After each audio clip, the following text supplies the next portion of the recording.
Howdy folks, welcome to another episode of Bikes, Burgers, Beers. I'm Big Steph, your host, and today we're changing the oil on the Royal Enfield Himalayan. We're just draining the oil out of the sump plug here, and we're about to take out the little cover here to remove the oil screen. Here's the oil you'll need. 2 litres of it will do. You'll also need a sump plug washer, an oil filter, and a spark plug. Yes, it's a Honda spark plug, but it is an NGK made spark plug, and it's a CR8E. That should be approximately the right heat range for what you're after. So here I am. I'm just using this magazine to help funnel the oil away from the frame. I end up screwing that up anyway, so do whatever you want. And I'm taking the screen out. You can see it's pretty clean. Not much on there at all, just old oil, which is really good and testament to the Royal Enfield Himalayan engine being quite a tidy unit.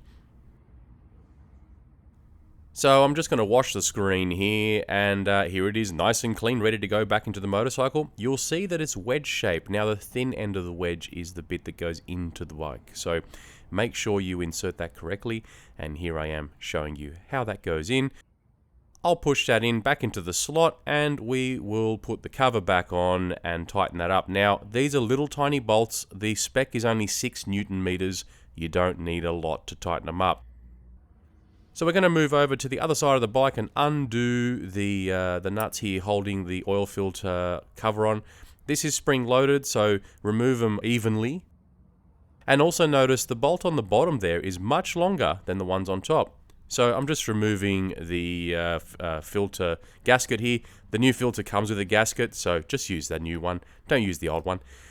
And here's the old oil filter. Now, I'm just going to put that aside to let that drain out and dispose of that oil environmentally consciously.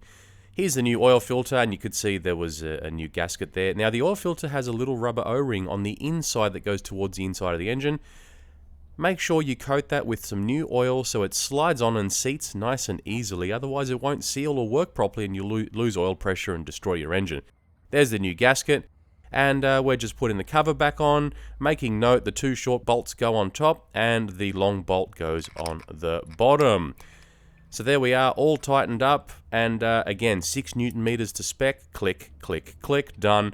And we're going to move on to the spark plug. So taking out the old spark plug, you can see it's nice and white, not uncommon these days because a lot of new motorcycles that adhere to the Euro 5 emission regulations, they run lean, unfortunately, so this is the new norm for us. Overheated engines, hooray! That also explains why air-cooled engines are on the way out. So, here's comparing the two, the new and the old. You can see, obviously, which one is which. And we're going to put that in, but just looking at the old Bosch spark plug, that lasts at 10,000 Ks. Nothing wrong with it, it still works fine. And the tip still looks good too, but we're just going to replace it anyway because it's not an iridium spark plug that lasts 100,000 Ks. Put the spark plug in by hand first so you don't cross-thread anything and ruin the cylinder head. Tighten everything up nicely. And now it's time to fill up some oil. Don't just do that. Use a funnel. In this case, I lost my funnel. I can't find it. So I just topped it up using an old bottle. Top it up, and here's where we get to start the bike up and enjoy the rewards to our efforts. Huzzah! Give it a little rev. Go, you good thing. Anyway, folks, I hope you enjoyed this simple instructional video on how to change your oil and oil filter on your Royal Enfield Himalayan, and with a bonus tip, spark plugs as well. Thanks for watching, don't forget to subscribe, and remember, folks, keep it twisted.